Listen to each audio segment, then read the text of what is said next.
नमस्कार दोस्तों, मैं ओम प्रकाश प्रजापति। आज हम ट्रू मीडिया के कार्यक्रम एक मुलाकात में एक और ऐसी शख्सियत से रूबरू करा रहे हैं जो जिला कुरुक्षेत्र से बीडीपीओ पद से सेवानिवृत्त हैं, वरिष्ठ समाज सेवी हैं और प्रजापति धर्मशाला सभा के पूर्व प्रधान भी हैं। आप हैं श्री बलवीर सिंह जी। श्री बलवीर सिंह जी, आपका ट्रू मीडिया के कार्यक्रम एक मुलाकात में स्वागत है।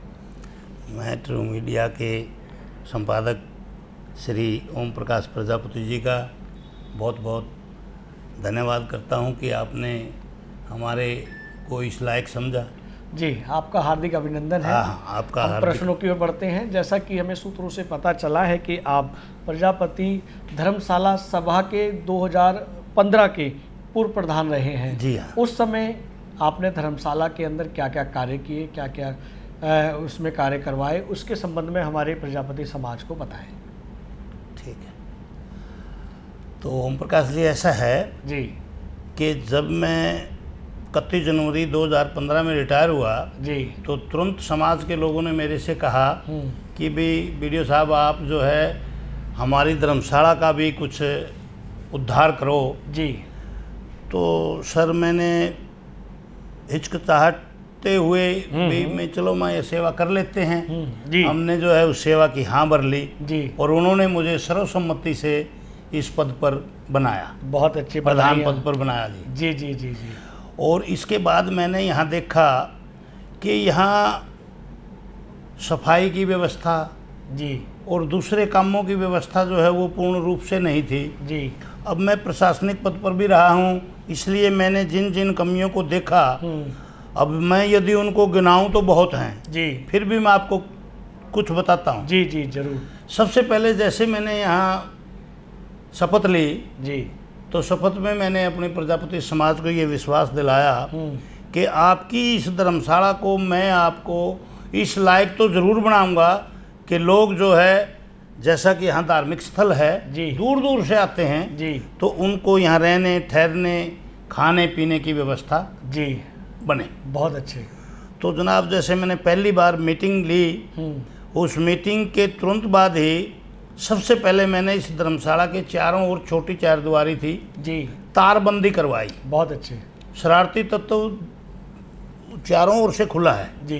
तो शरारती तत्व जो है बाहर से अंदर आते थे, अपनी मर्जी से बाहर चले जाते थे जी, और धर्मशाला का नुकसान करते थे जी। ओम प्रकाश जी, मैं आपको क्या बताऊं कि दूसरी मीटिंग में मैंने यहाँ सीसीटीवी कैमरे लगाने का प्रयास किया। बहुत बढ़िया। और मैंने 16 जो है सीसीटीवी कैमरे लगाए जी। और गेट को स्टील का, ये हमारा ये मेन गेट जो है वो पहले से ही स्टील का था। हमारे हाल के ये दूसरे जो गेट थे उनको भी मैंने स्टील के गेट लगवाए जी। और सीसीटीवी कैमरा लगने के कारण प्रत्येक आने वाले पर और जाने वाले पर हमारे जो यहाँ कार्यकर्ता हैं, कर्मचारी हैं, उनकी नज़र जो है उनके ऊपर रहने लगी। बहुत अच्छे।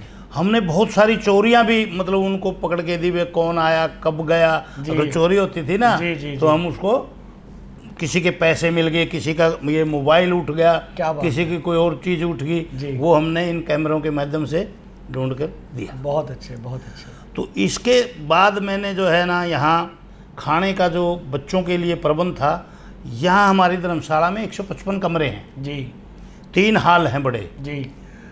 उनमें जो बच्चे अपने समाज के रहते हैं उनको नाम मात्र, ताकि वो बिल्कुल आवारा ना हो, भाई इनको सब कुछ फ्री मिलता है, नाम मात्र की राशि के ऊपर उनका 3 टाइम का खाना जी, और उनको पढ़ने के लिए कमरा और उनकी लाइट, सारा मतलब जो ना मिनिमम केवल 800 रुपये पर, वाह, वो हमने उनको मुहैया करवाया। बहुत अच्छे। और बच्चों ने यहाँ अपनी पढ़ाई की। मैं यहाँ पर एक प्रश्न और जानना चाहूँगा बलवीर जी कि सूत्रों से पता चला है कि यहाँ पर पढ़ने वाले, यहाँ की लाइब्रेरी में पढ़ने वाले छात्र उच्च पद पर भी आसीन हुए हैं।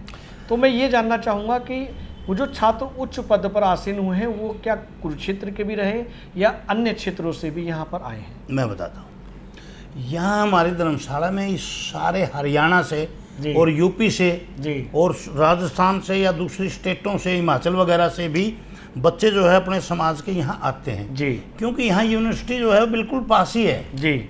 और उस यूनिवर्सिटी में तो बहुत तरह के कोर्सेज हैं जी, एजुकेशन जो है ना वहाँ NIT भी है जी, और दूसरे सारे विंग हैं, स्पोर्ट्स का भी है जी, तो बच्चे हमारे यहाँ रहकर जी, खाना उनको हम तीनों टाइम ताज़ा देते थे बहुत अच्छे, और कमरे में लाइट समेत जो है ना उन लोगों से केवल 800 रुपये लेते थे। जी, तो यहाँ पर वो सारे बच्चे आते थे जी, और उनके लिए जब मैंने देखा कि हम हमारे बच्चों की पढ़ाई के लिए क्या कर सकते हैं, मेरे समय में दिल्ली में एक IAS IPS और उच्च उसके लिए कोर्सेज के लिए एक हॉस्टल प्रजापति का मुखर्जी नगर में बना रहे थे जी, तो मैंने समझा जब ये लोग हॉस्टल बना रहे हैं तो मैं भी यहाँ कुछ करूँ। बहुत अच्छे, बहुत तो बढ़िया। मैंने जो है यहाँ एक लाइब्रेरी का गठन किया और उसको धीरे धीरे AC भी बनाया, जी, उसमें अलग से इन्वर्टर वगैरह लगाए, अगर बिजली भागती है तो इन बच्चों की बिजली ना जाए। बहुत अच्छे। और यहाँ से हमारे बच्चे प्रीलिमिनरी स्टेज पर, यानी वहाँ तो IAS और उच्च शिक्षा का हो गया, यहाँ हमने प्राइमरी स्तर पर 10 तैयारी कर दी, 10 प्रकार की कंपटीशन की बुक्स मुखर्जी नगर से लाकर बच्चों को उपलब्ध करवा दी। बहुत अच्छे, बहुत उसमें 50 बच्चे एट ए टाइम बैठ करके वो स्टडी कर सकते हैं, किताबों का लाभ ले सकते हैं। बच्चों की लाइब्रेरी तो हमारे पास 20 की ही थी जी, लेकिन बच्चे हमारे से बुक्स जो है वो 50 ले सकते थे। बलवीर जी, हम आपकी बात को काटते हुए ये भी जानना चाहेंगे कि प्रजापति समाज के कुछ निर्धन परिवार भी आसपास रहते हैं, हाँ, उन लोगों को इस धर्मशाला के माध्यम से क्या लाभ मिलता है? निर्धन बच्चों के लिए धर्मशाला की कार्यकारिणी जो है जी, जब ये निर्णय ले लेती थी भाई ये गरीब बच्चा है पढ़ना चाहता है तो उसको हम बिना पैसे के ही यहाँ अपने निःशुल्क कमरा भी देते थे और उनको पढ़ाते हैं, रहने की सुविधा देते हैं, बिजली पानी देते हैं। वाह वाह। हम आगे बढ़ते हैं, जैसा कि प्रजापति समाज आपके कहे अनुसार शिक्षित हो रहा है, आगे बढ़ रहा है, धन धान्य में बढ़ रहा है, बावजूद उसके प्रजापति समाज राजनीति में उसकी भागीदारी शून्य है, ऐसा क्यों?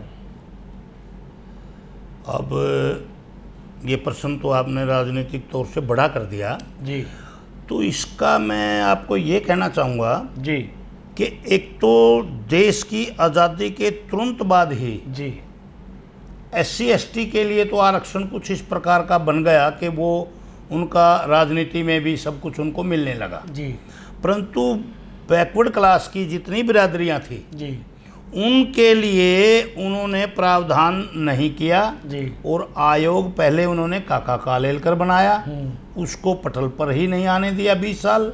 उसके बाद BP मंडल ने जो मंडल आयोग की जितनी सिफारिशें थी उनको भी उन्होंने नहीं लागू किया। हमारे एक मसीहा आए, विश्वनाथ प्रताप सिंह जी CM बने, वो सॉरी PM बने जी, तो उन्होंने हमारे बैकवर्ड क्लास के आरक्षण का कुछ उजागर किया और फिर जो है सवर्ण कास्टों ने कितनी मार काट मचाई, कितना देश में नुकसान किया, बसों का और दूसरी चीज़ों का सब कुछ तहस नहस कर दिया। और ये समाज पूर्णतया ये भी नहीं समझ सका कि ये बैकवर्ड क्लास के लिए आरक्षण है। जी, हमारा दुर्भाग्य रहा ये कि हमारे लोग ही इस बात को नहीं समझ पाए कि ये आरक्षण हमारे लिए है जिससे हमारी तरक्की होनी थी। जी, वो फिर काफ़ी लेट हुई। अब भागीदारी कुछ बनने लगी है परंतु इतनी नहीं जितनी हमारी आबादी है। हमारी उस आबादी के मुताबिक जो है हमें उतना स्थान अभी भी सरकार नहीं दे रही है और सरकार भी कांग्रेस और BJP ही एक बार वो आते हैं तो वो आ जाते हैं। बलवीर ये बैकवर्ड क्लास के लिए बहुत दुख है। बलवीर जी, आपने बताया कि आबादी आपकी बढ़ती जा रही है, प्रजापति समाज की आबादी बढ़ती जा रही है। चलते चलते हम एक अंतिम प्रश्न करेंगे कि पूरे देश में 140 करोड़ में से 8% प्रजापति समाज की आबादी बताई जा रही है आंकड़ों के अनुसार। बावजूद उसके क्या प्रजापति समाज अपने वोट बैंक का इस्तेमाल नहीं करता राजनीति में आने के लिए? अब देखो, अभी अभी रिसेंटली हमारे कई सम्मेलन हुए हैं। राजस्थान में भी हमारा महाकुंभ हुआ है जी, और वो राजस्थान के वहाँ इतनी बड़ी आबादी थी, अगर सरकार की अब भी आंखें नहीं खुलती हैं तो सरकार को फिर नुकसान उठाना हम पूरे पड़ेगा। देश की बात कर रहे हैं, ना कि राजस्थान की। नहीं, अभी मैं जो बता रहा हूँ वो महाकुंभ वहाँ हुआ था जी। तो उसकी तर्ज पर हमारे हरियाणा में भी काफ़ी संगठन हैं जी। और दूसरे यूपी में भी काफ़ी संगठन हैं जी। परंतु सरकारों की जो मानसिकता है जी वो बैकवर्ड क्लास को देने के लिए अभी तक नहीं बनी, तैयार नहीं है। तैयार नहीं है। जी। ये बहुत ही दुर्भाग्य है हमारे साथ और इसका खामियाजा अब इन सरकारों को भुगतना पड़ेगा। आप इस बात के लिए चैलेंज करते हैं? चैलेंज करते हैं जी। मैं आपको ये और बताना चाहता हूँ, जब मैं प्रधान बना तो पहले लोग जो है गांव के इकट्ठे होकर यहाँ प्रधान बना देते थे। जी। मैंने यहाँ बाकायदा 2012 सोसाइटी एक्ट के अनुसार संविधान को तैयार किया, सभा के सदस्य बनाए और यहाँ एक लोकतांत्रिक तरीके से चुनाव कराया। वाह, वाह, वाह, और उसकी कार्यकारिणी एक बार नहीं अब 2 बार चुनाव हो चुका है। जी। और मैंने इसका रजिस्ट्रेशन बनवाया धर्मशाला का दोबारा। 1396 नंबर है हमारी धर्मशाला का, पहले केवल 95 नंबर था जी। अब वो सरकार ने 2012 के एक्ट में पुराने नंबर खत्म कर दिए थे जी। अब ये नया नंबर मिला है। इसके अलावा मैंने भारत के सरकार के अंदर नीति आयोग के अंदर हमारी धर्मशाला का रजिस्ट्रेशन किया ताकि हम केंद्र की और राज्य सरकारों की ग्रांटों को लेकर के यहाँ की तरक्की कर सकें। बहुत बढ़िया, बहुत बढ़िया। और इन सब के बावजूद फिर हमने जो है ना कंटिन्यूअस लोकतांत्रिक तरीके से चुनाव करवाए। बहुत बढ़िया। और आज हमारी धर्मशाला में जब मैं अपनी प्रधानी से गया तो मैंने 31 लाख रुपए मेरा इरादा था, मेरी जो कार्यकारिणी है, मेरे साथ जो लोग काम करते थे जी, खासकर शिवलाल जी दिल्ली से हैं जी, वो कहने लगे बीडीओ साहब कम से कम समाज के लिए तो कुछ करो। वाह। तो मैंने उस समय एक प्रकार की शिवलाल जी के साथ प्रतिज्ञा की थी कि शिक्षण संस्थान के लिए हमने ज़मीन खरीदनी है जी। परंतु मेरे पास 3 वर्ष का ही समय था। यहाँ की अन्य सभी कार्य करते हुए 31 लाख रुपए मैंने अगले प्रधान को दिए और उसकी एफडी बनवा दी ताकि उसको कोई खर्च ना कर सके। जी, जी। और धीरे धीरे अगले प्रधान ने उसको 52 लाख में कन्वर्ट किया। बढ़िया, बढ़िया। और अब दर्शन लाल जी के समय में हमारे पास 80 लाख रुपए वो हो गए थे जिनका हमने 3.5 एकड़ भूमि का बयाना दिया। और आज तक बल्कि आज हमारी आखिरी रजिस्ट्री हुई है 3.5 एकड़ की। बधाइयाँ, बधाइयाँ। और हमने जो है ना समाज के लिए एक शिक्षण संस्थान बनाने के लिए, क्या बात है, 3.5 एकड़ की भूमि जो है वो लगभग हमारा 2.5 करोड़ रुपया समाज का बहुत बड़ा योगदान रहा है। एक व्यक्ति ने 5 लाख और 5,51,000, 5,71,000, 4 हमारे समाज के बंधुओं ने हमें 5 लाख से ऊपर की राशि देकर और इस रजिस्ट्री को करवाने में हमारा योगदान दिया। हम समाज का बहुत ही आभार प्रकट करती है कार्यकारिणी। और पूर्व प्रधान होने के नाते मैं भी पूरे समाज को आज आपके चैनल के माध्यम से सबका धन्यवाद करता हूं और आपका भी बहुत धन्यवाद करता हूं कि आपने अपने चैनल पर हमारा ये। जी जी, धन्यवाद सर। ठीक, धन्यवाद, धन्यवाद। अगर आप ये वीडियो YouTube पर देख रहे हैं तो हमारे चैनल को सब्सक्राइब करें और बेल आइकन को दबाना ना भूलें। अगर आप Facebook पर ये वीडियो देख रहे हैं तो हमारे पेज को लाइक करें।